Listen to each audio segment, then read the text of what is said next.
Welcome back, party people. You are listening to Crossplay, our video game podcast here at the Whatnots. It is Saturday, September 5th, 2020, and this is number 40. Coming up on today's show, we will be discussing our first impressions of Marvel's new Avengers game. Mario finally turns 35, and they had a bunch of announcements to go along with that. And we have a bit of an update on PlayStation 5's backwards compatibility.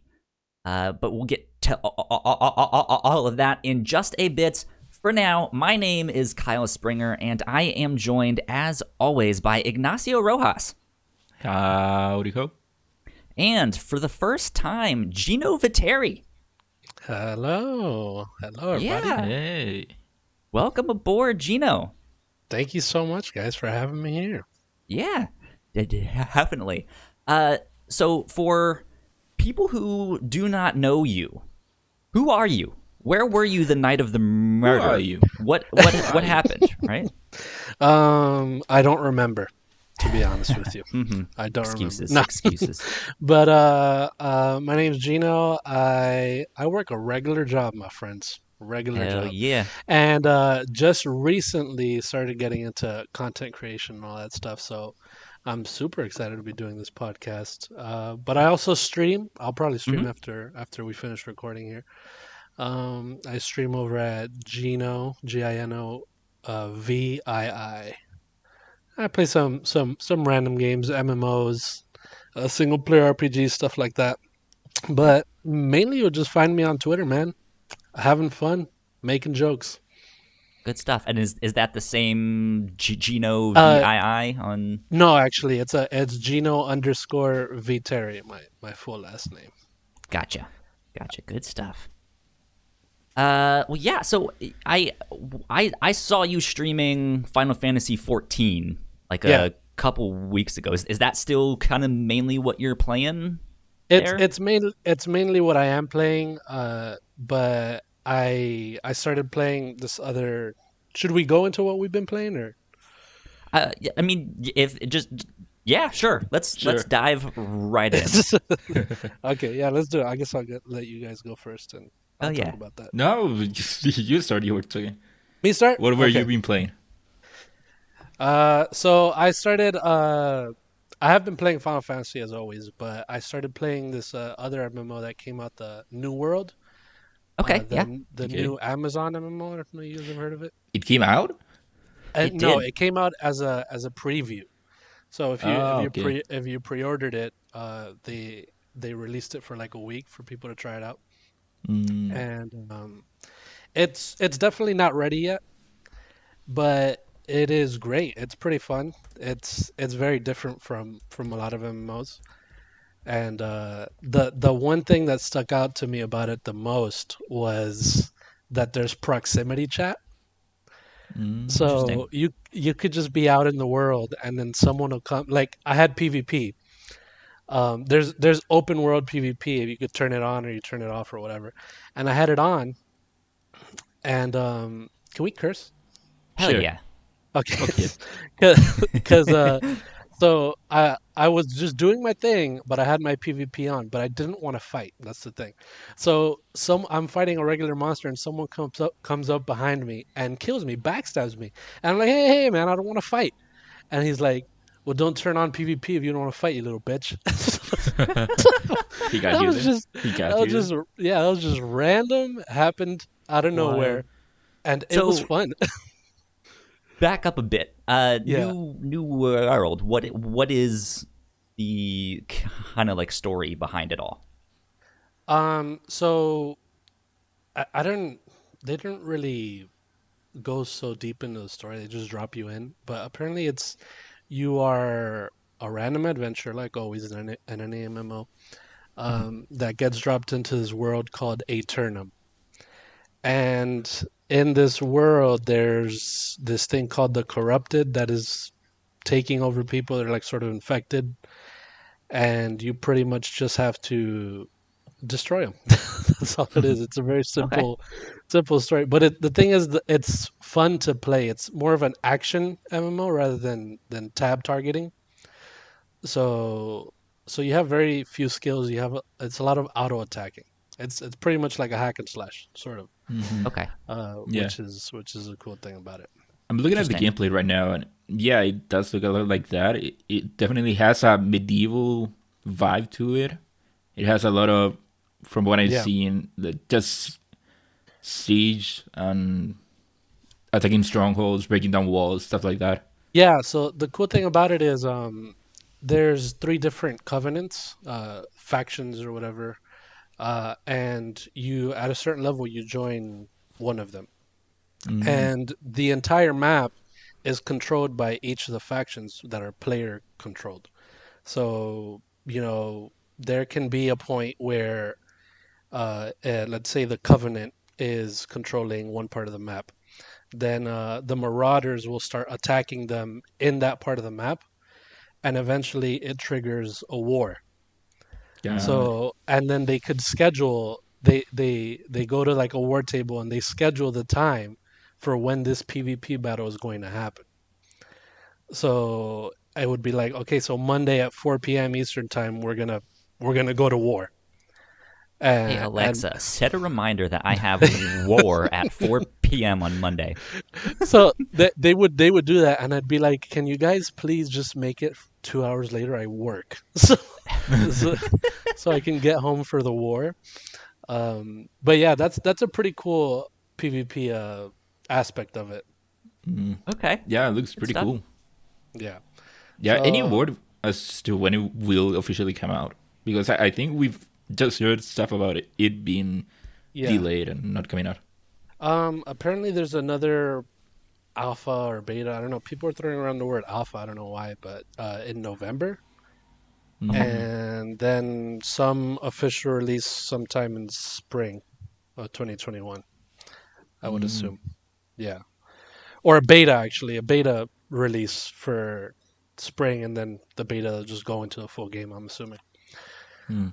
something like that. But other than New World, I've been playing Spellbreak. Good Ooh, stuff. That's that magic-based Yeah, battle royale thing, right? it's just Fortnite with magic and no building. That's what it is. Okay. nice. But it's super fun though. The way it works is you start with your own one gauntlet that gives you a specific element: fire, ice, earth, whatever. And then in the world, how like in Fortnite, the way you pick up, epic guns and stuff like that, you're picking up other gauntlets to put on your other hand. So let's Okay. say my primary one that I started with was fire, and then the other one I pick up is poison. I could throw a poison cloud at someone and then throw a fireball at it, and it'll explode. Ooh. So you get to combine the different elements to make different stuff, and I don't know, it's pretty cool. I won my first match, but I've lost every single one after that. So It's cool though. is that a free-to-play one? Yeah, Yeah, totally free to play. I Okay. I actually downloaded it yesterday. I still haven't tried it out, but I have it on my Switch. And I it's might try it crossplay, out. which is cool. So, Oh, Yeah, nice. but That's yeah, good that stuff. one's fun. yeah, Good it stuff. does look a lot like Fortnite, but a bit more fast, and hmm also yeah, with a ton of spells and I, flying I s- around. I think it is Epic Games as well, right? I downloaded it on the store, but is it by them I as well? doubt it. I don't think so. Oh, that's Let me interesting. check it out. Spell break I game. assume if I download it on Proletariat. Epic Proletariat. Yep, Proletariat Inc. Oh, I don't know. Okay, Both developed and distributed by by Epic, right? no by them. Oh, by them. Oh, wow. Okay. Yeah, it is I in guess they the just Epic put. Game Store, but Yeah. I'm guessing it's just a partnership for Okay. maybe it's like exclusive for the Epic Game Store. Maybe I don't know. Maybe, but it's Yeah, fun. it does look like it is exclusive on PC for Epic. So I'm guessing Okay. there is some kind of partnership there. Nice. Yeah. But yeah, I'll Mm. definitely keep playing that. Yeah, Good I'll for stuff. sure try it out hmm since it's free to play. Let What me about you hop guys? over to Ignacio because I know you've also been playing Avengers, which I know we will all get to in just a sec here. Yeah. But Ignacio, how has your week been? It's been pretty chill week. I all things considered, I haven't played much this week. Most of my gameplay came out. I did it mostly Thursday and Friday, so it's been a pretty chill week. Okay, sounds good. Good. How has been your week, Kyle? My week has been okay. One of my dogs passed away this week, which is always a bummer. But right before we started recording this, my parents also texted me pictures of the new dog that they just got. His name is Ringo, and he is a 6-week-old Bernedoodle. So, How did they come across the new dog Ringo?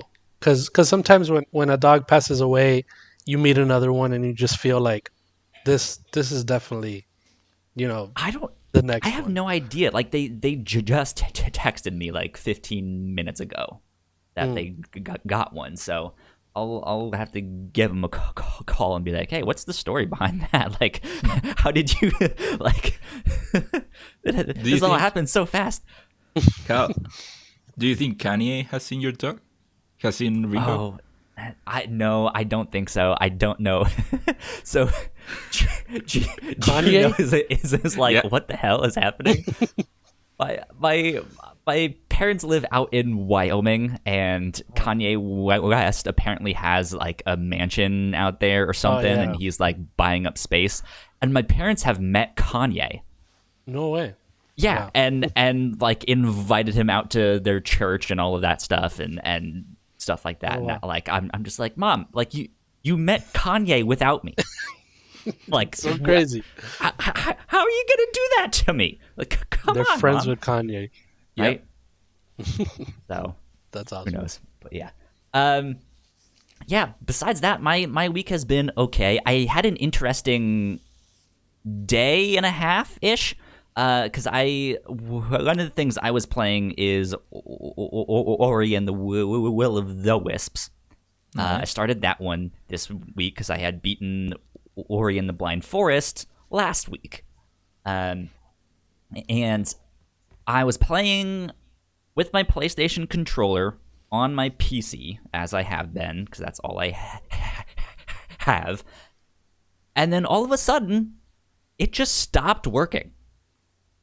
Like the controller? The controller was still working, but the button inputs weren't the same. Like I was hitting the button I had for my main attack, and it just wasn't doing a thing. It was like, okay, that's not working, and then I would hit another button, and it was doing the wrong input and stuff. So I was like, Hard the game is. right? Yeah. Do you think maybe the app that you're using maybe crashed or something? Something happened to it? No, because I restarted it. I tried it again. I unplugged the controller and plugged it back in. I restarted my computer. I did a whole bunch of stuff, and it was the same thing every time.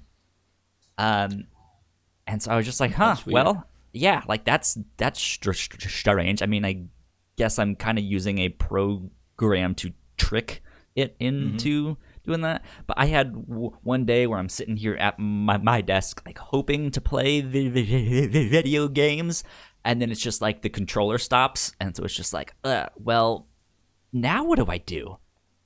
Like I have nothing else to do today. So yeah, so I just like, well, I guess I just have to like sit here. Yeah, I've said it before and I say it again. Games aren't meant to be played on PC. Let's be honest. Except for TurboTax. Exactly. Except for TurboTax. Yeah. Other than that, how was the game though? So I've been loving it.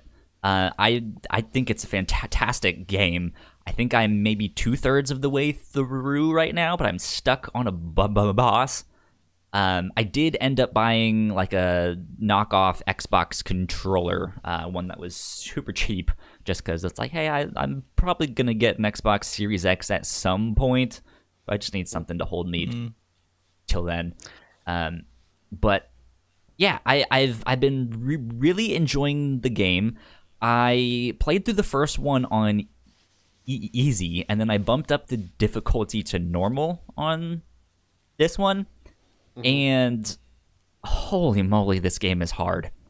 Yeah, right. This I game have a is question about difficult. the difficulty of it. Yeah. Is there like areas that you're not supposed to go to yet? Is it like that? No, not really. Isn't it supposed to be kind of Metroidvania? Yeah, Yeah. it's kind of a Metroidvania. You're kind of exploring and platforming, and as you do so, you get new abilities and stuff like that. But I don't think any like there might be certain areas you can't get to just because you don't have the ability to let you pass. But it's not like there's going to be bad guys or stuff that are way too difficult. So I'm Yeah. just bad. Well, look. Here's the thing. I've gotten stuck twice in this game now. The first time I got stuck, I went on Twitter and was just like, "What the fuck? This is way too hard." And I was so mad because once you start the game, you can't change the difficulty Yeah. of like I'm playing this on normal. Like I'm not the greatest at video games, but I'm not that bad, right? Like I don't know, Kyle. I don't know. I wouldn't be that confident after what we heard last week. I wouldn't be so confident. yeah. But like I was fighting the spider boss, Gino. Have you gotten to that one? I when I played, I got to some first boss that chased you like a wolf or something. I remember. Okay, I yeah, don't yeah, remember. yeah. And he killed me. I would have to say at least 20 times, and I was like, you know what? I don't think I'm good enough for this game. I stopped. Yeah. So no spider Yeah, boss. like for me. I like the platforming sections, that stuff where you are being chased, because after a certain point, like to me, it kind of just becomes muscle memory. It's like, okay, I have to jump here, then hit that button to swing to this thing, and that stuff. But once it actually gets into the bosses where you have to do combat, oh god, they are difficult. And I was fighting the spider one, and I was just having no luck. It was like stage 1 of the boss I could do, that was totally fine. And then stage 2, it was just like he would knock me out in like 3 hits. And I was just like, how am I supposed to do this? And then both that boss and the one that I'm currently stuck on right now, which is the giant toad, they like The one from Mario. no, not that one. But like when you look up videos on how to beat these bosses on YouTube, they're all maxed out with their skills. They have abilities I don't have, and it's like, dude, I just started this game. Like, I have 3 health. Like, what do I do? But the one thing that is different between this game and the first one, I think, is that you can take on side missions and stuff. Like the game starts to open up in that regard. So as you do more side missions, you get more points to upgrade your abilities and stuff like that. You can go find more health and more energy. So I've kind of been grinding in that game, which seems weird to say. Yeah. So hopefully I'll get past where I am, but I'm kind of taking it slow right now. But besides being stuck, I love the game. I think it's fantastic. That's great. Yeah, so Great. that stuff. You just have to get better at it. Yeah, right. I have to get good at these games one day. Yeah. For Christmas, maybe. Have you run into any technical problems with the game other than just the whole controller thing? Trying to think. I don't think so. Because that's one of the negatives that I've heard people when they talk about Ori and the Will of the Wisps. Mm-hmm. They talk about all the technical problems. I kind of remember that stuff when it first came out, but I'm wondering if they've kind of patched it since then. Yeah. I guess technical problems like that wouldn't be surprising, but it's also pretty incredible how well the game is done, considering the fact that they all work remotely. Yeah. At Moon Studio, and that's pretty cool. They That's can do wild. that. Mm. Yeah, it's we'll see. Hopefully I'll beat that game by the end of the year. But if not, I think I've played enough that I kind of know where I want this on my list of like top 10 of the year. So Oh. good stuff. Cool. Last but not least, before I guess Ignacio, before we move on to the stuff you have, I played the second chapter of Tell Me Why, which was very good, but Hmm. not as good as the first chapter, I think, at least in my Okay. opinion. The third and final chapter comes out next week, so I'm excited to play that. I'm hoping for kind of one like last big giant twist, or like, oh man, some big like emotional beat of like I was not expecting that. So it's just 3 chapters? Yeah, it's 3 chapters and it's done, and they've been releasing them weekly. Is it Mm. is that usually how short they make them? I don't This know, right? is at least the first time that I think they've done that, because I know Life is Strange 2, I think, was their previous game, and that was releasing every couple months, and then that kind of slipped to be, it's like, well, this one's out in the next 6 months, and this one's out Yeah. in the next 8 months, you know? Well, the game being coming out every week, it kind of tells you that the game is already done. Pretty But Yeah. much, this yeah. is a decision from them to release the game Hmm. as an I, episodic game. They which could have easily I released don't it all mind. at once. Though, like I kind of like the episodic things, and I can just be like, hey, Thursday night, like that's what I'm playing, you know. Hmm. Um, Sure. and yeah, and then it works like a TV Yeah, that's show pretty in the cool. sense that like every week everyone was talking about Game of Thrones, right? And Yeah. here we are for the next 3 weeks It is for talking about sure, Tell Me Why. for sure, an interesting way to release these type of games. I think this is the first time we've seen the episodic model work like that. Yeah, Whereas every other episodic game, from Telltale to even Donut, they have all suffered from them being episodic in that you'd play one part and then by the time that the next one comes out, you've forget. Yeah, already forget about the previous one. Yeah. But I think that this is an interesting way to do episodic, whereas, like you said, it is kind of like now you look forward to that one day of the week for right. 3 weeks, let's say, that you Yeah, get to continue the story. Yeah, and it's interesting. I think I'd also be fine with them releasing it like every other week, Hmm. like just to like let me sit on what happened, because Don't Nod is very good at the emotional stories. Um, How how big are the episodes? Because you're saying it's only 3. It wasn't Life is Strange 2 and the first one. That was more than 3 episodes, wasn't it? they Were were they like both five? 5. Yeah, Or Yeah. 5? Oh, okay, so yeah. not that much more. Um, yeah, not that much more. And then I know Don't Nod didn't make it. It was Deck 9 that made Life is Strange Before the Storm, and that one was 3. Okay. But each, so the first one took me like 3.5 hours to play. And I think the second one was like 3 hours, maybe.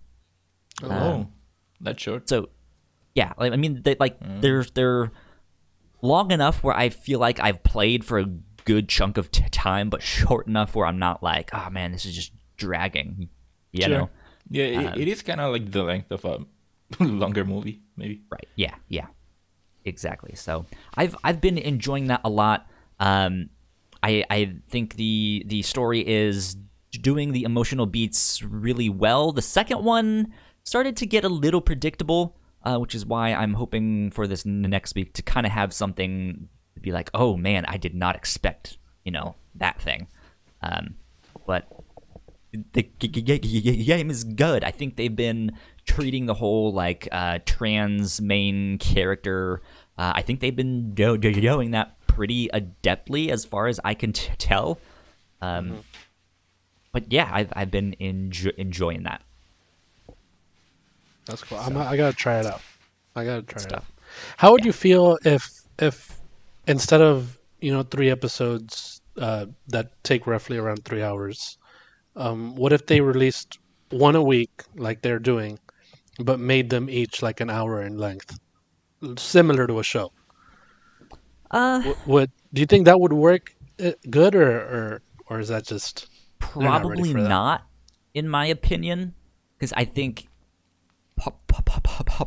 part of these games is kind of like watching the cutscenes, right? But then there are puzzles to do and things to explore, and pieces of paper to pick up and stuff like that. So it like the gameplay is kind of just walking up to things and clicking it, Yeah, and exploring. So I think if you cut it down to an hour, like, you don't get much of that, and then it just might as well just be something to watch. yeah, Whereas that's I true. think the like longer length is like, hey, you can watch these amazing cutscenes. You can go explore.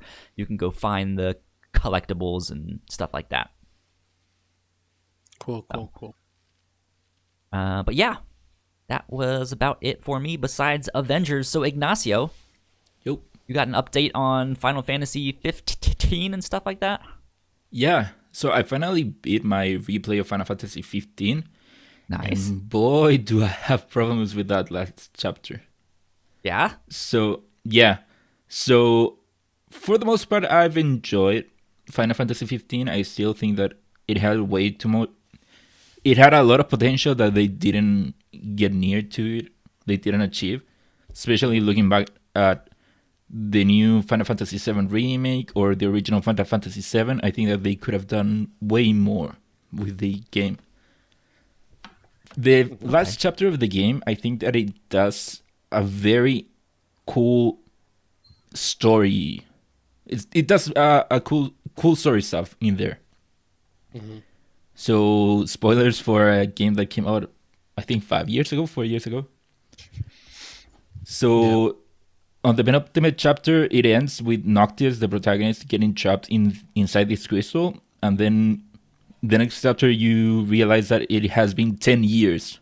10 years yeah, have passed in between yeah. That the was other wild. part. Yeah, I know, devastating, and the world has gone to shit pretty much in those 10 years. So I think that thematically, that chapter does something really great in showing that Noctis isn't the same character as he was at the beginning of the game. Hmm. He basically was this guy that had a chip in his shoulder that didn't like the king stuff, and then being a king kind of got thrown into him because of everything that happened. But Mhm. then by chapter 15 or 14, which is the last one, now you see that he now is the king that he's supposed to be. He is mature, he's wise, he is the leader. He can be a leader for that. And I think that it does it pretty well. So my problem with that is that even though it was thematically it was something good, something I did enjoy, I don't think that we got there in a nice way. I think that Hmm. the end is good, but the way we got there isn't. I'm not a big fan of the 10-year jump. I think that it just happens. You don't Yeah, see it coming. it felt It like just happens. it felt like a gut punch because you didn't Yeah. expect that to happen at Yeah, all. because There he was yeah, basically gets trapped inside this crystal. He has some talk with the spirit that is inside the crystal. Then the next thing that you see is that he pops up somewhere else in the planet, and oh, it has been 10 years. yeah. It kind of comes out Yeah. of nowhere. Yeah. So you said that was your replay, right, of the Yeah, game? Did you play it before the infamous chapter 13 level or whatever? yeah. Did you played it before they patched that, and then you played Oh it yeah, now I after they played it when it patched that? first came out. So how did that chapter change? Because I didn't go back in and play it. So what I did was that I still went through the chapter 13 as so basically what they did was that they gave you a second route that you could take for chapter 13. I see. I before I had gone back and played through that other route. So I remember not having much of a problem with chapter 13, so I decided to Yeah. just go through the regular route. Oh, I I see. It isn't a good chapter, to be honest. I think it's way too long. Not too much happens in there. And Yeah. from what I've seen, the chapter 13 was way worse when I first played through it, which I it's something that I didn't get before. But so apparently you couldn't run before, Yeah, exactly. and I remember that's that. something I Yeah. didn't remember. So Mhm. now playing through it, I'm just thinking of how how did I go through this without being able to run? It would have been Mhm. so bad, so horrible. But yeah, I I never had much of a problem with chapter 13. Now I can see why people had a lot of problems with it. Yeah, I'm the same. I also have been playing through the Royal Edition of the Mhm. game, which also introduced several changes to the game overall. And here Okay. comes my second biggest problem with the last chapter. So you get to the point where you're in a certain base, and you know that you're going now to the final fight with the main bad guy. And so what I did was I knew that I'm just gonna spend all of my money getting a better sword for me, and also spend it a lot on potions and phoenix downs and ethers and all that. I spent all of my money on that, thinking that since I played it, I remembered. Oh, okay, I have the last boss fight, and I think there might be another boss fight before that, so I'm pretty good where I'm right now. It Mhm. turns out I was wrong.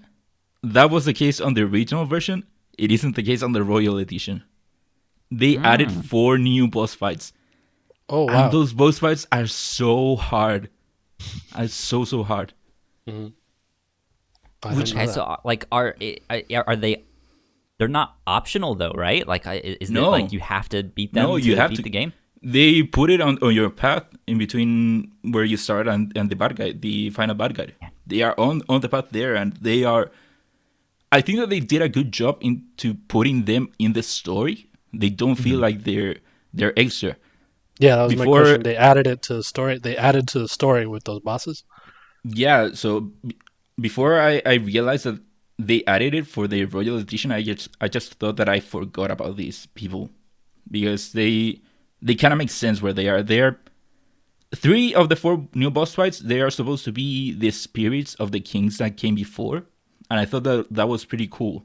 It Mm. does Okay. feel like it is like your final challenge before facing the big bad guy. Yeah, And thematically, I makes thought sense. that these are good fights. I like them.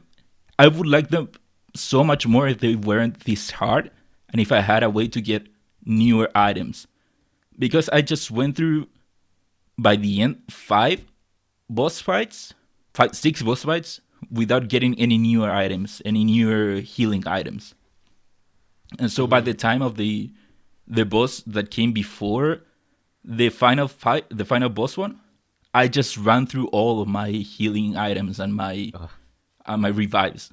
That's that so I had much time. nothing sucks. left. So I thought that I was fucked. So I one of the good things that the game does is that it lets you lower the difficulty whenever you want. You can Mhm. be in the middle of the fight and just go up and down, which I thought it was pretty cool. And he's talking about me being bad at video Okay, games. I went through 4 boss fights on the regular difficulty without changing it. I just changed it for the last one, okay? The Which, thankfully, it means that you get pretty much infinite revives. Oh, I see. Okay. Yeah. But seven remake does the same exact thing at the end, doesn't it? It's just infinite. Like there's like Yes, 5 boss fights at the end, sure, and but I would say that those were easier because yeah. my problem wasn't that there were this many boss fights. I liked them as in there thematically. I really liked them. I just didn't like that they were so hard, Hmm. and even it got even worse to the point that the final one of the newer ones had 2 faces. So I thought I need. They tell you pretty much that this is the last guy. I beat that guy, and it turned out that he had another form, Hmm. which made it even worse. You haven't even Freaking seen my bosses, final dude. form. Exactly. But yeah, that's pretty much all I have to say. I Those are all of my thoughts of the game. I still, like I just said before, the game had a lot of potential. I do think that it is still a good game, but it could have been even better.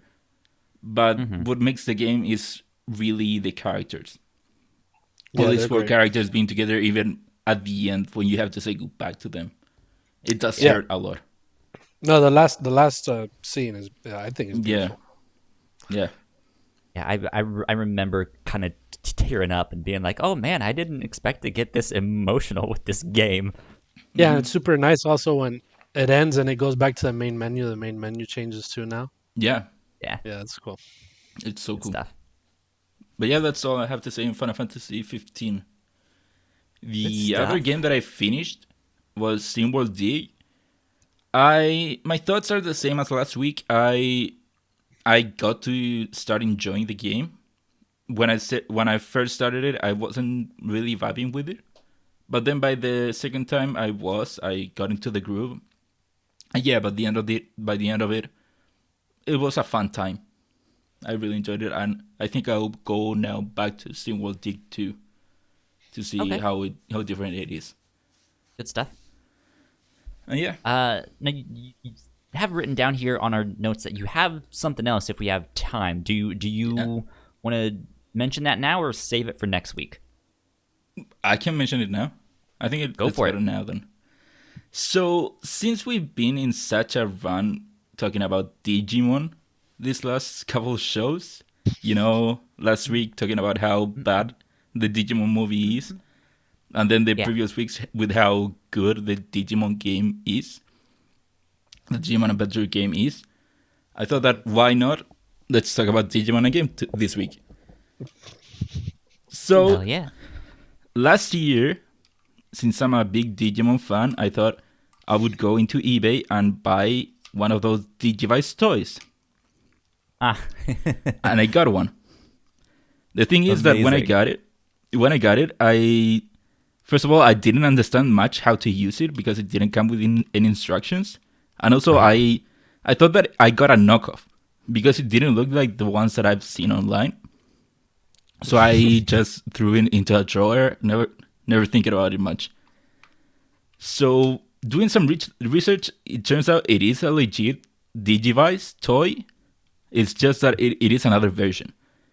And so looking through it, I finally figured out how it works. So it turns out that these Digivice toys, which is something which I didn't know before, is that it has a game inside that you can play with Wow. it. So you go into your Digivice and there is a map that you can see. You can pick like 3 different places to go. And so you pick one and it tells you, okay, you have, say, 2,000 steps to go. And so the Digivice is basically a pedometer. So if you Right. shake it or if you work, it counts as a step. So it's basically you have to go to walk, and after a certain amount of steps, you get to encounter other Digimon. The version that I got is the Tamers one, the 3rd season. And so it has a card/slash mechanic, which is pretty cool. That is That's really good. cool. Yeah. I And I had one of the Pokemon Pikachu ones, those like little pedometer toys things. So yeah. you walk out like to the grocery store with it and stuff like you No. have it on. So that's one of the things that I wanted to say. You're supposed to walk with it. But the thing is that you can just shake it. So that's all that I've been doing. Like, I say I've started playing it, and I just, for say 50 minutes, an hour, whatever, I put it on my leg and start shaking my leg because that counts as a step. I say you go out with it. Like don't like But the let people know you're a Digimaster. You know but what I the mean? thing is that to do anything in the game, you have to do a lot of steps, which I don't think that it going out for a walk playing with this would be very productive. And the worst part is that you can encounter random Digimon while getting to the area, and if you lose, you get thrown back 500 steps. Ooh. No way. So Oh wow. I've been just shaking this thing for a long time, and it sucks when you lose, and I know that now I have to shake it 500 more times. It's really tiring. That's funny. But yeah, that's something I've been playing. Now I like a lot my Digivice, and I've been playing through it, and that's all I wanted to say. There you go. Will I talk about another Digimon game next week? Have I been playing a Digimon game on my phone? I don't know. Maybe. I'll have to wait for next week. Let's move on to Avengers. That's my one. Game, or one of the big games that came out this week, because Tony Hawk's also came out this week. Yeah, it did come out this week. Which I have not picked up yet. Maybe one day down the road. I will. I'll pick it up. Okay. So Avengers, Gino, what are you thinking so far? Where are you in the game? How long have you played? So I started playing it today in the morning. Okay. Because yesterday I was busy, but I did all of the beginning stuff with Kamala. Sure. And I got to the part where you start playing as Hulk that you did in the beta, I think. Yeah. Pretty sure it's that part. And it's so weird how I tried the beta and I was not into it. I was like, this game feels weird. I don't like it. And then now playing the actual game, it's completely different. I don't know how. That's kind of been the sentiment online, and that works. The sheer whiplash that I've seen from people being like, "This game is boring and it's not good and it feels wrong," and then they're like, "This is actually good." Like what in the world? So something sorry, I guess that really sucks you into it is the character herself too. Yeah. Because I really do like her. She's very cool. She's very relatable. Kamala she's is funny. Brilliant in this. And but another thing that a lot of people have been talking about that I have experienced as well is bugs upon bugs and bugs and bugs. Oh, really? Yeah. Incredible. Wait, so where are you in the game? I just got to where you started playing as Bruce Banner. Okay, so you haven't gotten to the war table? No, I haven't gotten to the war table yet. Okay. Nasio, is that where you're at? I just went through everything that was on the beta. So I already did the harm room, which is one of the last things that you get access to with the beta. Story-wise. Gotcha. I'm a bit farther than that. I've just gotten to the ant hill, which is like the second base that you get to. So, cool. Have you guys experienced any bugs? No. Yes, quite a bit. So what have you... Okay, but first of all, are you playing on a regular PS4 or a PS4 Pro? No, I'm on the Pro. Okay. I'm on a regular PS4. Okay, so I haven't. The only thing that I experienced was as soon as I started playing as Kamala, when you're picking up the comics in the beginning, I turned my camera and it froze, and that's it. And I had to close the game. Like as soon as it gave me control, I turned the camera and it froze. Wow, that's fun. I've had stuff like that where I like go up to something thinking I can interact with it, and then it's like, oh no, I'm not supposed to be here, and then my character just stops and just stays there. And it's just like, move, Kamala, do something. Yeah, I don't know. I think I might be lucky because I haven't gotten any bug with the game, and I also didn't get any bug with the beta. And the worst one I've gotten, there's this one mission where they need to get across a bridge. It's not the first one that you do with all of the Avengers, but it's one a little bit later on in the game, and Kamala has to like find a way around it and get to the opposite side so that Bruce Banner can get on there, and he suggests like going in this one direction, and there's a street light there, so it's kind of like the like game design language, like, hey, there's something over here because it's lit up, right? And so I went there, and there's not much for me to do there, and I hit the like tactical vision thing, and it had my my like waypoint on that thing, like on that piece of rock, but there was nothing I could do with it. It said that I could jump up on the thing, and I jumped up on the thing, but then I couldn't get higher. Like it was a wall that was too high. I was like, huh, that's strange. So I ended up finding another way, and I made it on the opposite side, but nothing worked. And then I was like, ooh, well, let me look at my tactical thing again. And my tactical thing was still on the opposite side of the bridge. And so I was just like, that's where I started. Like, what is going on weird. here? Yeah. Yeah, it's so weird. And so I had to find like a secondary way back, because you're technically not supposed to go backwards, right? Yeah. And so I eventually made my way back, and from the opposite side of that like rock wall, I could smash it. And it's like, it never said that I could smash this thing. It told me to jump, and I was just like, this is ridiculous. And then immediately, once I hit that, then some voice lines started happening and stuff like that, and I was just like, motherfuckers, I've been all up and down these hills already. Come on. But yeah, so I've seen stuff like that. Yeah, I've seen some bugs that are actually pretty funny.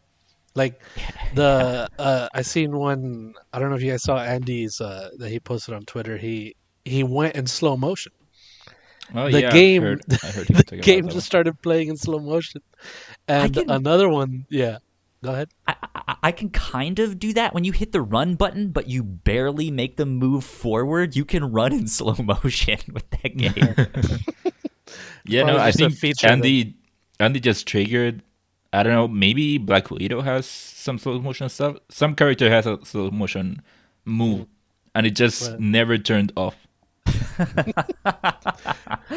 That's great. I've also seen people's cameras just completely 360 for like 2 seconds. Yeah, wow. yeah. Nowhere. Yeah. I've had similar stuff. I think the last big one that I've had was I got into a building, and it was clear that I was not anywhere near where I needed to be yet, and then all of a sudden the game just spazzed out and like skipped me ahead to the cutscene. I was like, I wasn't even in that room. Like, They were like, what I'm is this? tired of this, Kyle. Just get to where you need to be. Yeah. Right? They teleported you. Right. So Okay. with the bugs aside, Yeah. Ignacio, what are your thoughts so far on the game? So I've talked about how I played the beta when it came out. I came out of it way more excited for the game. And now that I'm playing the actual game, I'm even more excited about it. Gino, to your point as to why I think people are better on the game now than with the beta, I think it has to do with Kamala. Yeah. With the beta, you kind of got some of Kamala's story in there, but with the actual game, with even with the intro, how A Day is more than what you've seen on all the gameplay trailers. Yeah. With the intro, with Kamala going through all of this stuff, and then what leads her to find Bruce and the rest of the Avengers. I think that Kamala makes this story even better. I think her being there and her interactions with everyone, her interactions with the world, all that stuff. I think that's one of the reasons people are now more into the game, is because the story, you can see more of the story with the game now. That's why it's so easy to now that we have the full game and we have all the story, it's easy to ignore the bugs that people would run into in the beta, when the beta was just gameplay. So if you're just doing the gameplay, you're getting all these bugs, you're gonna be like, this is bad. But it's so easy when you're doing all that, knowing how Kamala is and all that stuff. It really, like, when I started playing the full game, this really did become now Crystal Dynamics, which I didn't see in the beta. Because when they did the Tomb Raider games, you fall in love with Lara and all that stuff, and the gameplay is amazing aside from that. But but they really do know how to do a good story, and they're definitely showing that here with them. Yeah. And for what's new, with what's new here that I didn't play in the beta, I'm really enjoyed it much more than I thought that I was going to enjoy. Just seeing all that was in the beta, just experience the story, and I'm a big fan of the gameplay. I think that one thing that the game does well is that it captures how the Avengers have to play as. For example, playing as the Hulk, I intuitively went to grab a bad guy without knowing that you could grab them, and the game just let me do that. And it also let me throw the bad guy, instead of just grabbing a boulder, just throw a bad guy into another one, or grab a boulder from the floor and just punching someone with it instead of throwing it. Or with Iron Man, how his repulsors work. I think that, for example, his triangle attack, I really love it. It works like I wanted it to work before I knew that it worked like that. Yeah. But Kyle, you didn't play the beta. I did not play the beta, so this is all new for me. I think I have to provide a bit of a dissenting opinion. What? So from a story perspective, I think the story that they're trying to tell is actually pretty decent. I like it a lot. And that's coming from me as a giant comic book nerd. I know these characters. I know the kinds of stories that they're in.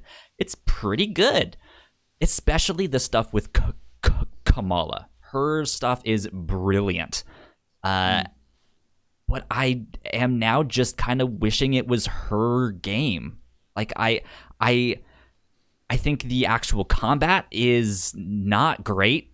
I'm not having a great time with all of these characters. Hulk doesn't feel like Hulk to me. Wow. They all feel slow. They all feel bulky. I just like it's not hooking me yet. Which the caveat with that is, in general, I kind of don't like these style of games anyways. Just like, hey, you can squad up with your teammates and go take on missions and get loot and, get stronger things and then go take on more missions. With that said, I think the idea behind what they have here is also great. I just don't like how it feels. Like, that's it. That's how I felt specifically playing as Hulk. I don't like playing as Hulk. What? He feels that's weird that you react that way, Ignacio, because some people, no, I really like playing as a Hulk. Yeah, some people are the opposite, where they love playing as Hulk but they hate playing as Iron Man, and I love playing as Iron Man. I hate both of them. I love playing as Iron Man. I love playing as Iron Man. Did not like Hulk though. I would much rather be Kamala. I think her combat to me kind of flows the best and makes the most sense. But yeah, it seems to me like they had an idea for the game, and that was the destiny. What if we're sending a team down to do missions and stuff like that? And that seemed like a great idea. And then someone was like, "But guys, it's an Avengers game. They're gonna want a story, right?" Mm-hmm. Yeah, it for sure feels like a game caught in between trying to be something like Tomb Raider, being more of a narrative game, and also caught in between it being like a Destiny type of game. Yeah, for sure. But that's not to say that I think the story is an afterthought, because again, the story I think is actually pretty good, but it also just feels like they couldn't really fully stretch their legs with the story. Like, it seems like there's things that have been chopped out of just they said they were going to go do this one thing and it just skipped me ahead to that thing. That doesn't make sense. So one of my main examples is after the events of A-Day and Kamala gets hit with the Terrigen Mist, it's not actually clear that she gets hit with the Terrigen Mist. Yeah. Not really.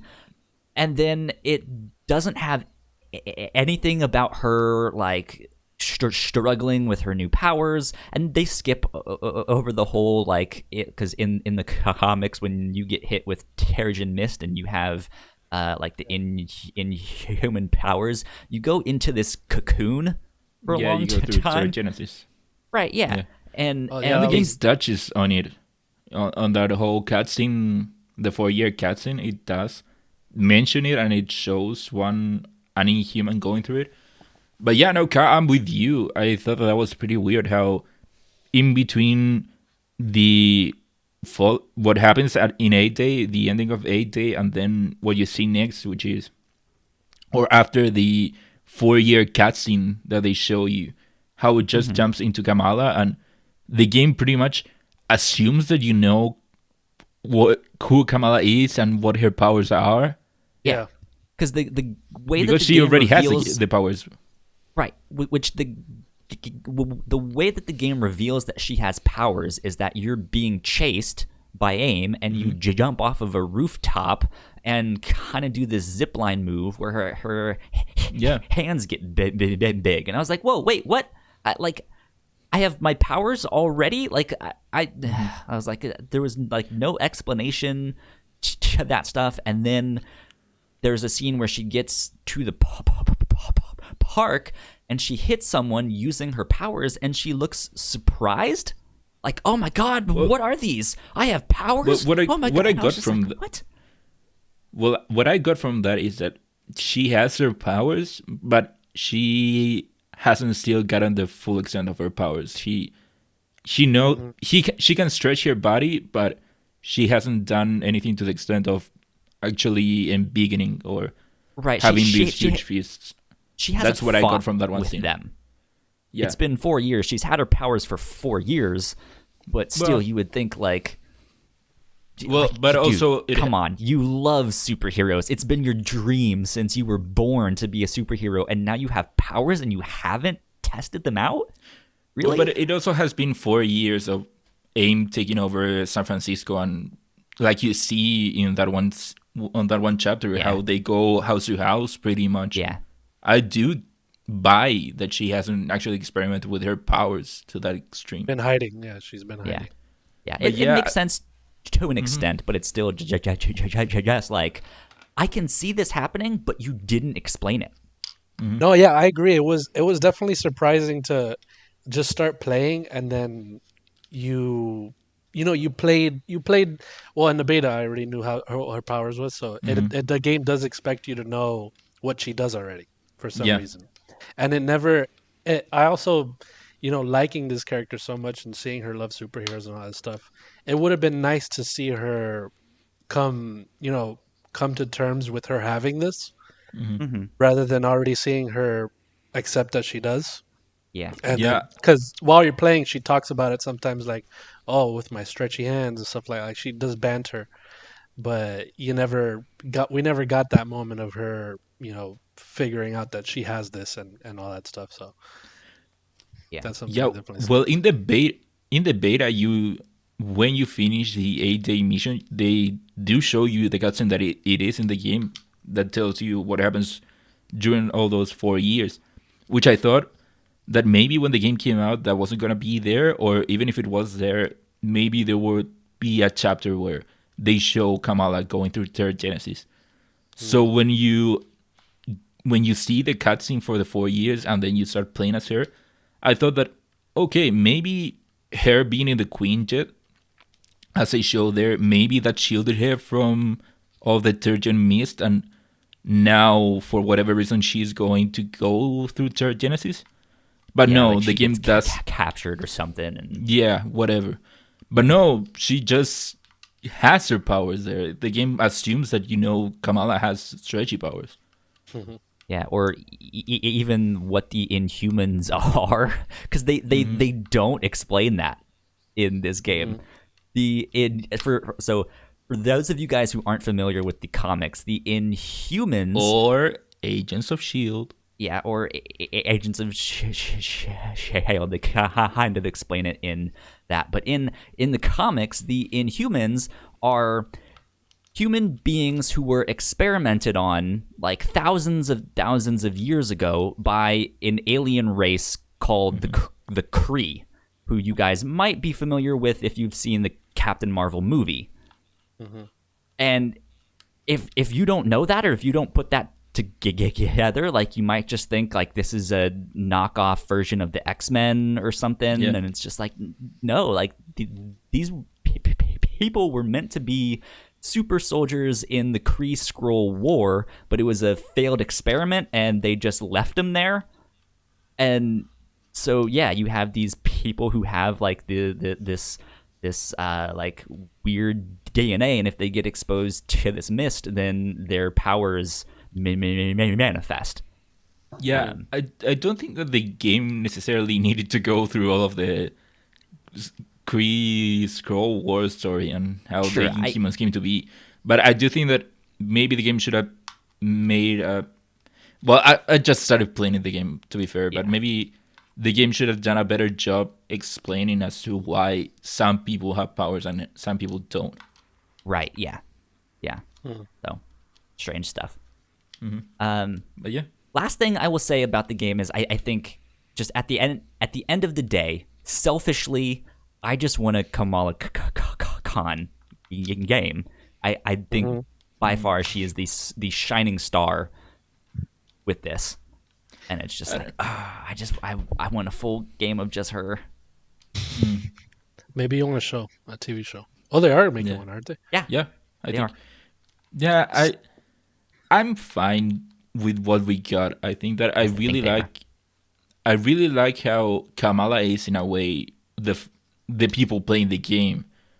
Like I think for the most part, people that will play the game are people that are fans of the MCU movies and maybe the TV shows and whatever. And I do think that even the game does make it clear that they have been the Avengers. They are established Avengers there for a long time now. That there are more Avengers that you haven't seen. That these Avengers have gone through a lot of stuff. So I think that opens the possibility of the person putting their own headcanon into the game. Like, oh, to me, these are the Avengers that I've seen in the movies, but they have gone through all that stuff. And I do like that Kamala is kind of there, kind of like the own player, how she knows everything about them, that they've gone through all their fights and whatever, and finally getting to meet them. Yeah, I do like that, but I don't think that she would necessarily work in her own game, or at least for who she is in this game. I don't think that she necessarily work on her own standalone game. Like I think I just mean if I played this entire story from her perspective, because like I like all of the emotional beats that they're doing with her, but then I could kind of care less what Tony is going through. Like I want to play with Kamala.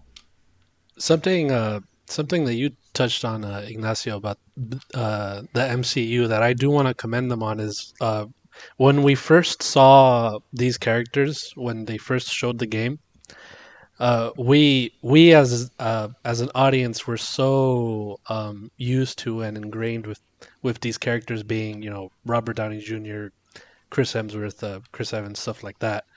So seeing them, it felt weird because of the uncanny valley where these are looking like real people, but they're not the people that we know being them. What I do want to commend them on is that as soon as you meet them, whoever you meet from what I've played so far, specifically meeting Thor, even though it wasn't the actor that we know, I automatically felt like that was Thor, and it even though he looks different, he acts just like him. He's really cool. He's really interesting. He's funny. He's sort of oblivious in a certain way, but he is thinking of himself as the god of thunder, and that's really cool. I like how even though they look different, they still feel in their own way just like Iron Man and Thor and Black Widow and stuff like that. So that's definitely something I liked. My They only did a good complaint job with there that. is that, my only complaint there is that I think Iron Man might be a bit too much Nolan North in it. I have too much Nolan in there. No, yeah, it feels like playing. It feels like Nathan Drake in the Iron Man suit. Yeah, not necessarily during the story cutscenes or stuff like that, but from the videos that I've seen of his gameplay, or even what I played with on the beta, playing as him and all of the random lines that he throws during the fights, that's way too Nolan for me. Yeah. Gotcha. Yeah, I'd have to see that. That was an interesting thing for me because, again, as a comic book nerd, I read a bunch of these comics and stuff. So whenever a new artist gets on, they all look slightly different again. So, like, as much as I like the MCU, I also know that he looks slightly different in this comic, and he looks slightly different in that one. So it's just like, oh, this is them. Like, they don't look the greatest when they first announced them, but I think what they ended up doing with them has been fantastic. So, Yeah. For sure. I do want to bring attention to this one thing. If you guys want to know a little bit more about Kamala Khan and Miss Marvel, the first 2 volumes of her debut comic are on Comixology Unlimited. If you guys are subscribers to that, you guys can buy them on Comixology. But if you are a subscriber to Comixology Unlimited, her first 2 volumes are on there for you guys to read for free. Cool. So check that stuff out. Okay, I guess that about wraps us up then for Avengers. So let's get into housekeeping. If you did not know, we have multiple podcasts here at The Whatnots. You guys can find out more information on our website, thewhatnots.com, or just by typing in The Whatnots on your favorite podcasting platform of choice. If you guys like what we do, patreon.com/thewhatnots is where you can support us for as little as $1 a month. We do have a bunch of exclusive content at our $3 tier. So be on the lookout for that. I do want to officially this week start planning our Jackbox party pack game night thing. Melissa tried to do one a couple months ago, and it didn't work out because my computer couldn't handle it. But now that I have a good PC, I think we can schedule a Patreon exclusive Jackbox party pack night thing with all of us here. So that should be fun. So be on the lookout for that down the road. And last but not least, a big shout out to our Patreon supporters at the $5 tier. So thank you, Sam, for keeping the mics on. We appreciate it a lot, and we love you tons. Thank you so much. Thank you, Sam. Thank you, Sam. Cool. Well, let's get on to the news of the week.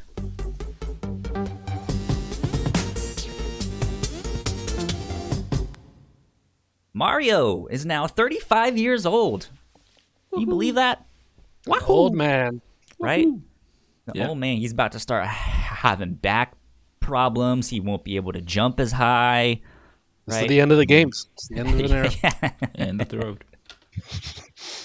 So this past week, Nintendo kind of had a Mario-centric Nintendo Direct for his 35th Out of anniversary. nowhere. Yeah, that was There weird. have been rumors for a while that we would get any Nintendo Direct, and it always ended up being disappointing either because nothing happened or we got one of the partner showcases or whatever. Yeah. So this came out of nowhere. This was rumored to be kind of their major E3 announcements, but of course E3 never happened and all of that stuff. And yeah, so we were just kind of waiting.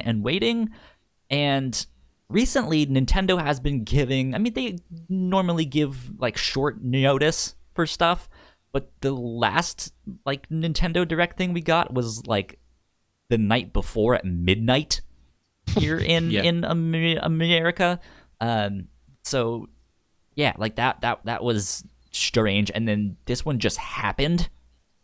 They didn't announce it, they didn't tweet about it until it was here it is.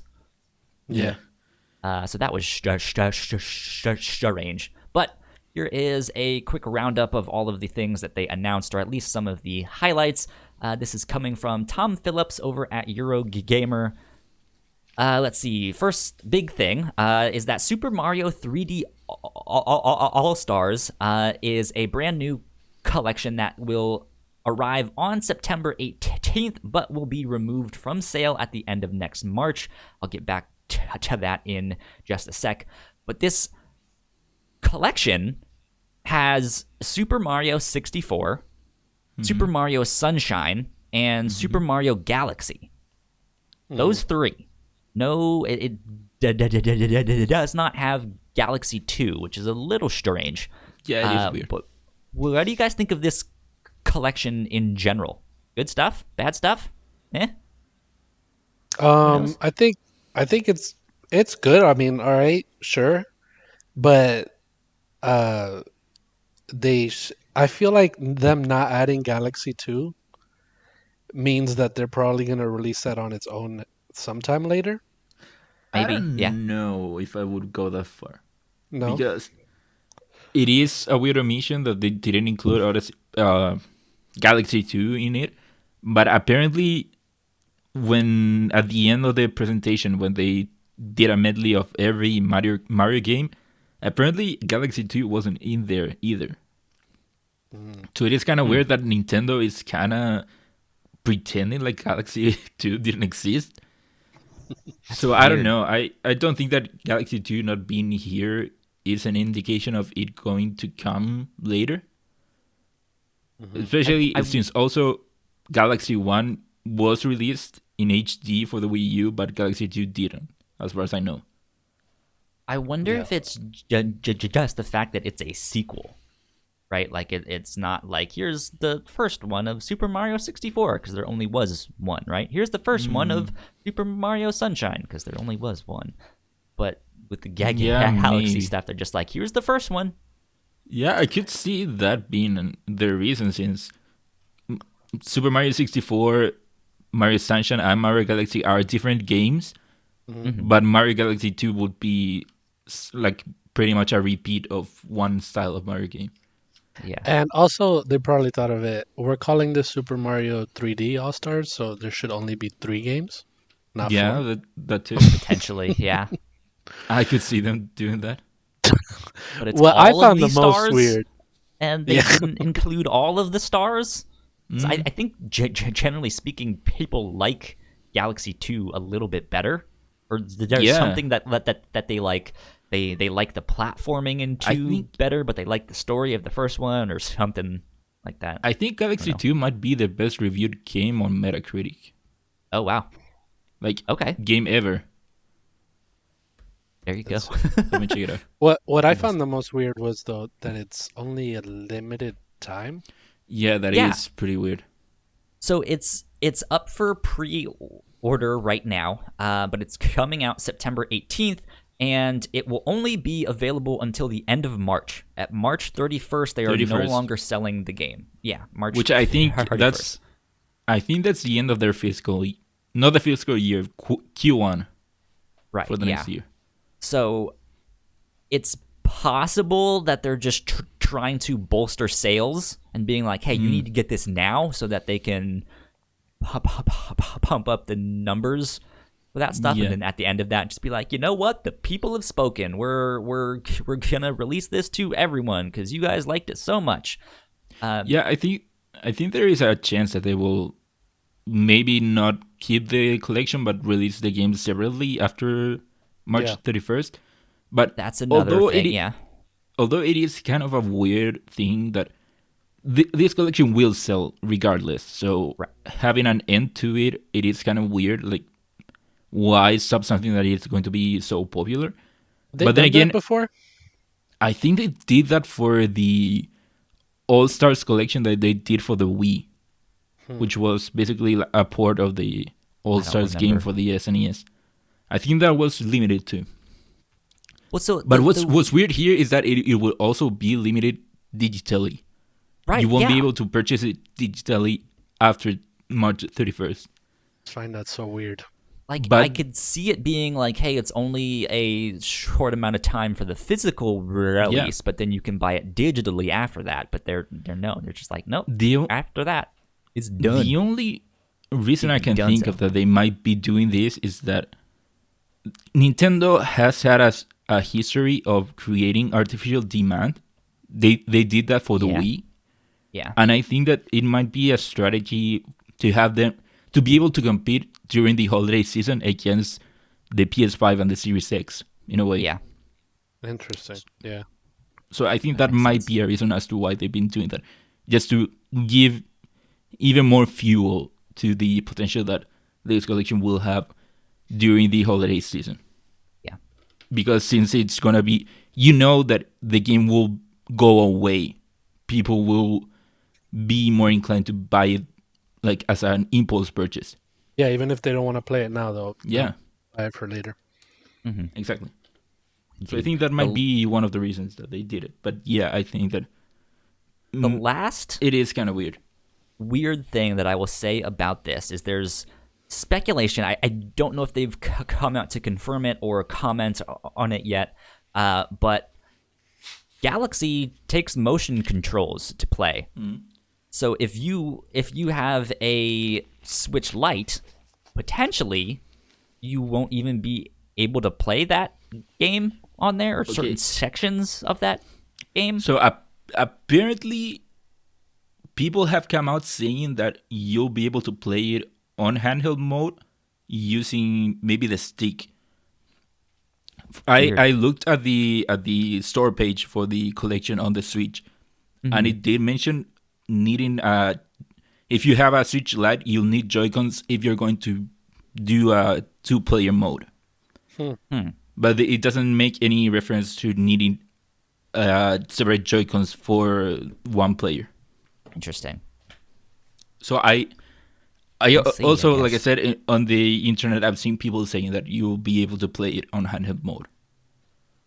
Well, hopefully you can, because that would really suck if it was just Yeah. like, sorry, you're out of luck. Yeah. The other thing that I wanted to mention about this is that we all expected Super Mario 64 to at least get a remake or something like that. But no, we're getting pretty much the same 64 that came to the Nintendo 64, although with smoother graphics, but still it's pretty much the same game. Yeah. Just running better, which I think it is kind of a bummer. A little bit. Yeah. But next up here, we also have the original Super Mario All-Stars pack released back on the SNES is available now to play via Nintendo Switch Online. If you guys are subscribers to that, I think that's like Super Mario Bros. 1 through 3, I think, as well as something 1 else. through 3, the Lost Levels. Yeah. The Lost And Levels. it doesn't include World, but World is already on the SNES Online. Yeah. And then there's a deluxe version of Super Mario 3D World, which includes 3D World plus Bowser's Fury, and that is coming February 12th, 2021. Then Pretty they excited announced, for that. yeah, that's an exciting one for sure. Yeah, it is. Since the Switch go came ahead, out, it sorry. is. Since the Switch came out, it is one of the ports that I've been wanting the most for a Wii U game to the Switch. I'm glad that it is finally coming out in February. Good stuff. Next up, Super Mario Bros. 35. This is a Tetris 99 inspired multiplayer version of Super Mario Bros. Where you battle against 35 other people trying to be the last plumber plumbing, and that arrives on the 1st of October and will only be available again until the 31st of March 2021. So again, they're being like, hey, play this now. It says here only playable or just available to get? It's I think- pretty much the same. It is only playable until the 31st. Only playable. So after Yeah, you that, won't no one be can able play to play anymore? it after that. Why is that? Who knows? Nintendo is gonna Nintendo, okay? Yeah, exactly. That's incredible. That's And so what weird. sucks Weird. is that it is such a cool idea, being able to play through basically a competitive version of the original Super Mario Bros. Against 35 other people. I mean, Yeah. it was Combining only it a with matter of the- time. Only a matter of time till they got a battle royale as well. Yeah. But yeah, it sucks that it won't be available after the 31st, seeing as that it is such a cool idea. I really want to see what is it just that they want to, open it up for people to have fun, and then they're tired of supporting it, so they're just like, we're going to support it until this, and then we're done. I don't know. I do. Maybe it is because Nintendo sees this as not a game, but a way to celebrate Mario's anniversary. So why would you keep it there after the anniversary? Yeah, interesting. Who knows? Yeah. But it's a neat idea. I don't know why. Yeah, it is pretty cool. They could sell it, and people would buy it. But or it could be like Tetris 99, which was a way to entice people to get the Switch online. Yeah, exactly. True indeed. Next up, Mario Kart Live Home Circuit. This is an augmented reality version of Mario Kart / Toys to Life. It's these like wouldn't call it that, but I mean it's kind of like these RC kind of racing cars that look like the Mario Kart characters that have a camera on them, and then you can play it on your Switch, and it starts on the Switch. It then also displays things that would be on a Mario Kart level and stuff like that. So the card reacts like in the game. Right, yeah. So if you get hit with a shell or something, your cart stops until it can stop you from spinning and stuff like that. And yeah, it's just like this like, hey, make a circuit in your home, just in your living room. You don't actually need track, but it can kind of go wherever you want, I think. Yeah, you can create your own track. Yeah, I'm looking at it now. This is actually very cool. It's kind of neat. Pretty neat. Yeah, it is neat. Yeah. Well, I'm definitely gonna try that. It's another one of those like nightmare things of like, if you have small kids and no space, especially if you're stuck at home in quarantine, like this might be annoying as hell to see this thing driving around. Yeah, but imagine being a kid playing it. Yeah. How cool would it be? That'd be sweet though. Yeah, and I like such a cool idea. When you're looking at it on the Switch, it's the camera angle that the camera has on the little cart. Yeah. That's cool. That's cool. Pretty neat. That is nice. And then last but not least, they announced a new Game & Watch, Super Mario Bros. Handheld, which launches on November 13.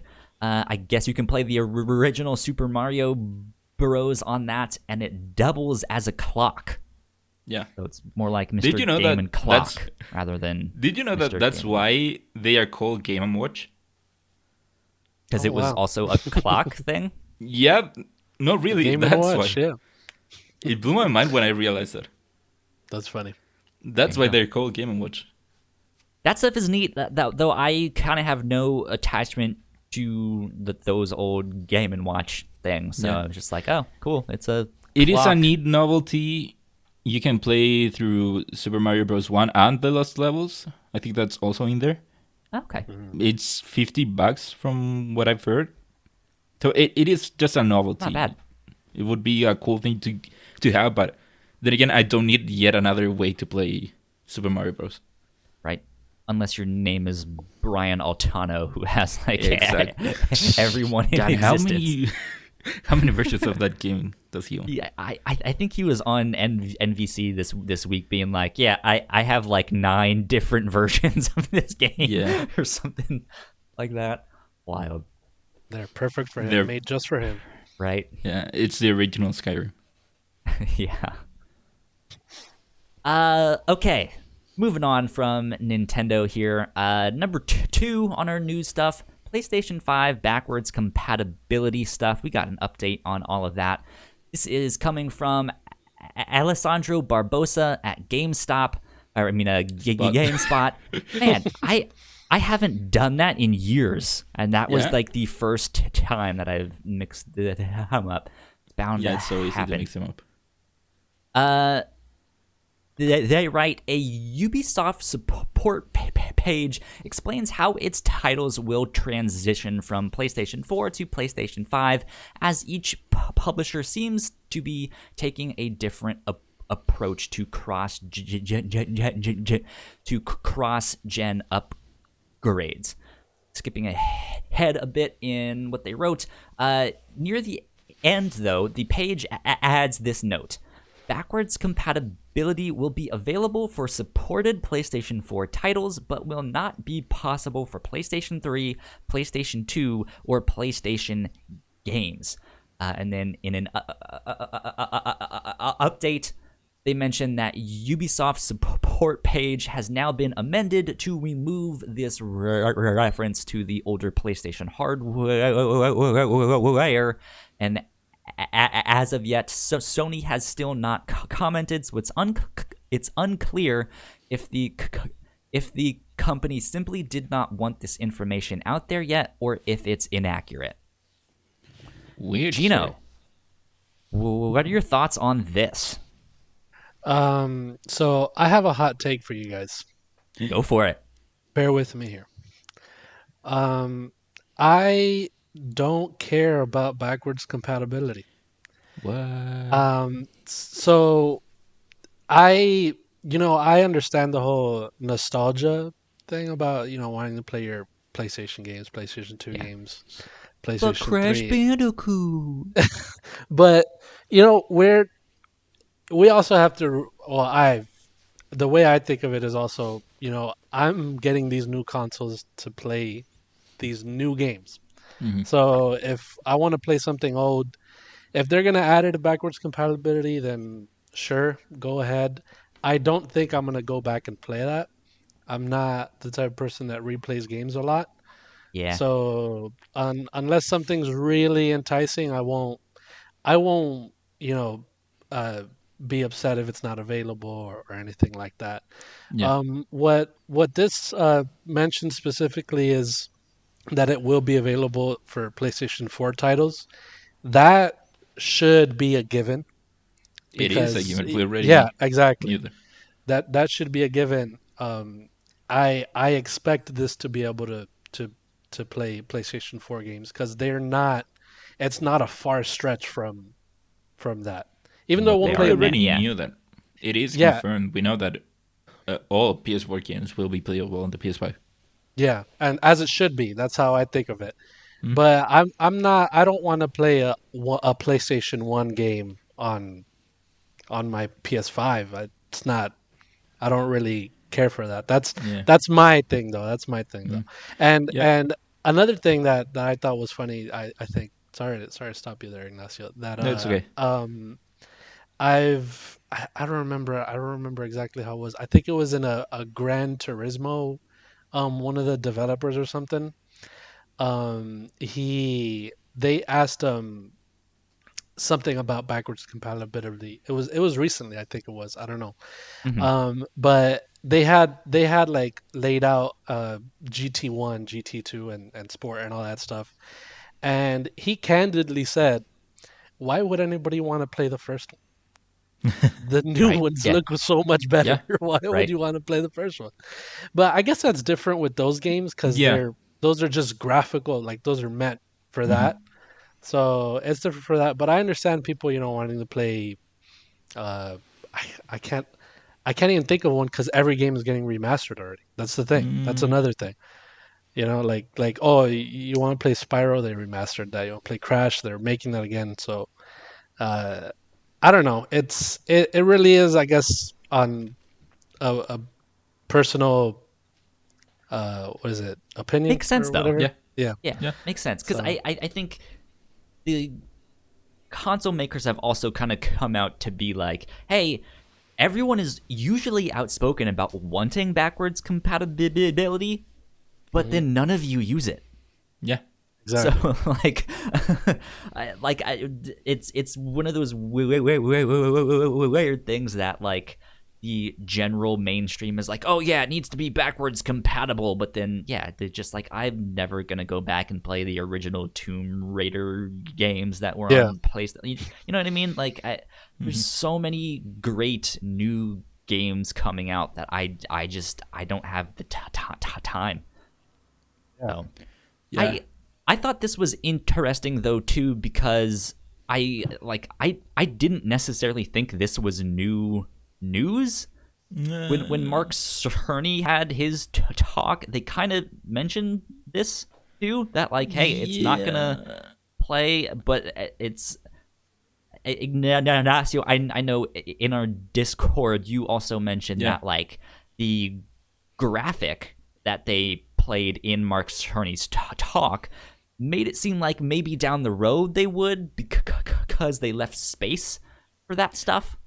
Yeah, which was pretty weird that they made a graphic and like it did feel like there was enough space to keep going and include all of the other backwards compatible consoles. Yeah. So strange.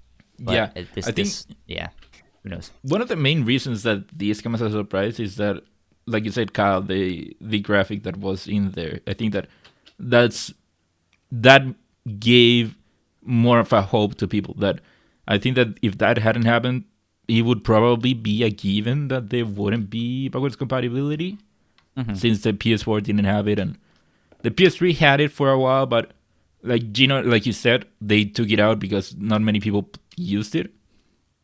And although it isn't that big of a deal, at the end of the day, I do think that having it would be a neat thing to have.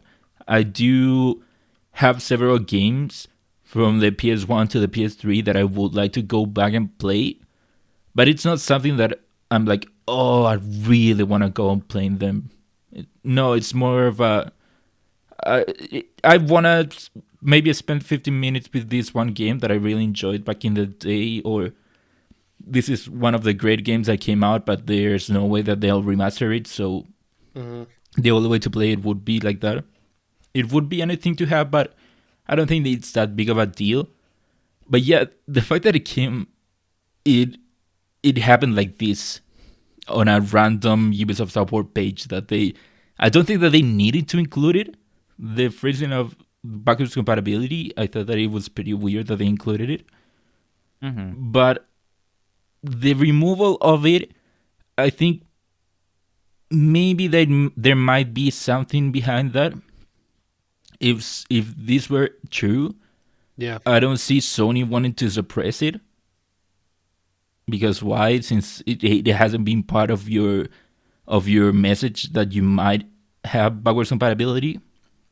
Yeah, so it could be something. It could be something that Sony hasn't yet shared with these people, with developers and stuff. They're trying to keep tight-lipped. Who knows? Yeah. Yeah, we'll have to wait and see. Yeah. Well, move on to an update from Apple versus Epic.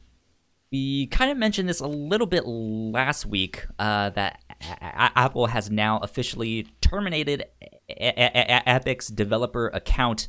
But this, we are looking at an article from Gizmodo by Caitlin McGarry, who writes, Apple has officially terminated Epic Games' store. Apple has officially terminated Epic Games' App Store developer account after promising to do so, which means that Fortnite makers' games, and more importantly, updates for existing games like Fortnite, are no more, at least on iOS. Shortly after that, let's see here, we have a statement that Apple made where they say, we are disappointed that we have had to terminate the Epic Games account on the App Store. We have worked with the team at Epic Games for many years on their launches and releases. The court recommended that Epic comply with the App Store guidelines while their case moves forward. Guidelines they've followed for the past decade until they created this situation. Epic has refused. Instead, they repeatedly submit Fortnite updates designed to violate the guidelines of the App Store. This is not fair to all other developers on the App Store and is putting customers in the middle of their fight. We hope that we can work together again in the future, but unfortunately, that is not possible today. And then Tim Sweeney over at Epic Games responded by saying this: Apple's statement isn't forthright. They chose to terminate Epic's account. They didn't have to. Apple also suggests we spammed the App Store review process. That's not so. Epic submitted 3 Fortnite builds, 2 with bug fix updates, and the Season 4 update with this note. And then he has a link to a little email here. And he says, Fortnite build version 14.0 with the new Season 4 has been uploaded through App Store Connect. This build continues to offer customers the choice of in-app purchases through either Apple's payment solution or through Epic Direct Payment. Epic is submitting this version in case Apple wishes to restore Fortnite to the App Store in time for Season 4 launch. Thanks. Wow. So, yeah, again, we kind of mentioned this last week, but we didn't read those responses, and that, I think, kind of came right around the time we were recording, too. So, Also, some interesting stuff there. I think the update here is that we knew Apple wanted to terminate their what's it called? Their account. Oh, right, We knew that. I think the news here is that they also were going to terminate the accounts of anyone using Epic's, like, their engines and their own developer stuff. That's one of the things that that they wanted to do, but the news here is that Epic would be the only one being affected. Yeah, well, last week we mentioned that there was a judge that was like, no, you can't do that to everyone. You know, you can only, do this for Epic. But, the interesting thing for me is just kind of the pettiness behind it of like, we had to do this, and they made this situation themselves, and then being like, well, you didn't have to, there's a choice there, and they're like, well, you spammed the thing, and they're like, well, we didn't spam the thing, and then it's just like, come on, guys, like, seriously. Well, they didn't have to do it, but they also don't have to enforce their own guidelines. They don't have to, but it's their guidelines. Epic broke them, so it would make sense for Apple to keep Epic in there. Yeah, it looks like from what Sweeney responded, they were trying to be compliant, but no. It's Epic compliant. Epic they're pretty like, much hey, is. here's the bug fixes. Here's the regular versions, but here's a third one just in case you want to go our route, and that's the one that keeps getting them knocked off of the platform thing. Epic isn't being compliant. Epic isn't really moving on their stance. They are still in the stance that they want their own way to sell stuff without going through Apple. That's what they said with the update. And also, it's not like Epic stumbled into this. It clearly was a calculated move to provoke Apple. Yeah, They're just coming at each other's necks. Yeah. Yep.